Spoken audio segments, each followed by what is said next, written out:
রূপালী পর্দায় মায়েদের গল্প বললে বলতে হবে খালেদা আক্তার কল্পনার নাম। তার এই চরিত্রের শুরুটা 1987 সালে দায়ীকে সিনেমার মাধ্যমে।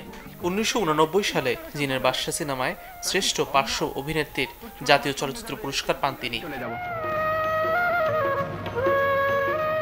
শুরুতে নায়িকা চরিত্রে অভিনয় করলেও 1976 সালে নয়নমণি সিনেমায় আনোয়ারা চাচিমা চরিত্রে প্রথমবার আসেন পর্দায়। এরপর মায়ের চরিত্রে অভিনয় করেছেন অগণিত ছবিতে। তুই মায়ের আঁচল থেকে পয়সা চুরি করেছিস? তুই ভুলে গেছিস তুই কার ছেলে? বাংলা সিনেমার আরেক জনপ্রিয় মা ডলি জহুর।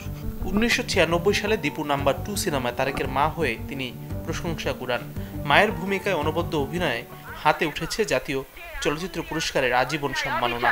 মিথ্যা কলঙ্কর অপবাদকে পুড়িয়ে ছারখার করব, সেই আগুনের মা আমি। লাভ হয় না 2 টাকা আর টিকিট কাটুম 7 টাকা। চলচ্চিত্রে গ্রামীণ বা আত্মত্যাগী মায়ের চরিত্র দারুণভাবে ফুটিয়ে তুলেছেন কিংবদন্তি অভিনেত্রী রওশন জামিল। 1975 সালে সুজন সখী সিনেমায় খান আতার মায়ের চরিত্রে দারুণভাবে মানিয়ে নিয়েছিলেন তিনি।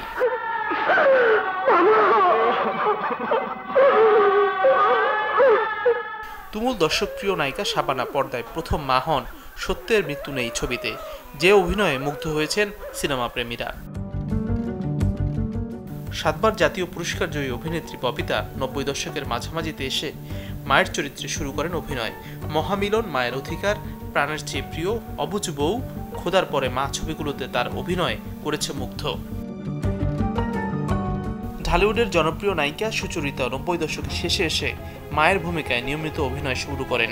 চাষী নজরুল ইসলাম পরিচালিত হাঙর নদী গ্রেনেড সিনেমায় অভিনয় করে শ্রেষ্ঠ অভিনেত্রী বিভাগে জাতীয় চলচ্চিত্র পুরস্কার অর্জন করেন তিনি।